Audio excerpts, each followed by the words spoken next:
সংরক্ষিত আসন যেটা করা হয়েছিল তখনই সে বৈষম্যটা তৈরি করা হয়।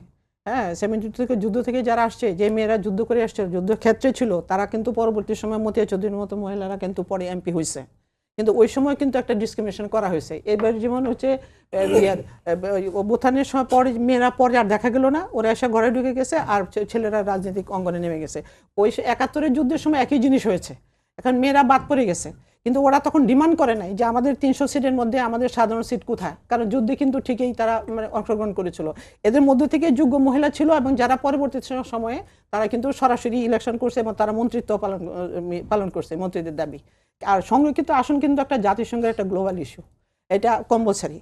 এবং এটা যে সিডো করা হয়েছে যে মানে সেটার জন্য প্রতি বছর আমার সরকারকে একটা রিপোর্ট দিতে হয় মানে জাতিসংঘে। পৃথিবীতে বর্তমানে 88টা দেশে সংরক্ষিত আসনের মাধ্যমে মেয়েদেরকে রাজনৈতিক দলের বা প্রতিনিধিত্বে সংসদে এবং স্থানীয় সরকারে কিন্তু নিশ্চিত করা হয়েছে। এবং যদি এটা না করা হয় তাহলে কি জাতিসংঘের যেই চুক্তি সেটা কি ভায়োলেশন করা হবে? না, এটা চুক্তি না, এটা আমরা তো সিডো মানে স্বাক্ষরকারী দেশ।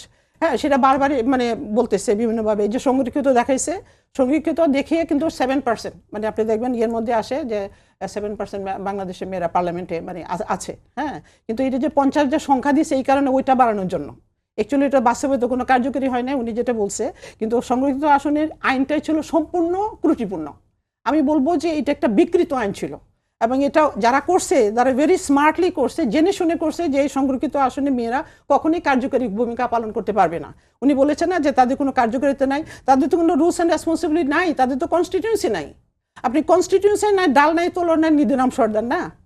কি করছে, তার এই যে একটা সাধারণ আসনের পিছনে 3টা সাধারণ আসনের পিছনে একটা সংরক্ষিত আসন নারীকে বসা দিছে, মানে মানে ডাল তোলার ছাড়া কিছু নাই, রিসোর্স নাই, বাজেট নাই, কনস্টিটিউয়েন্সি নাই।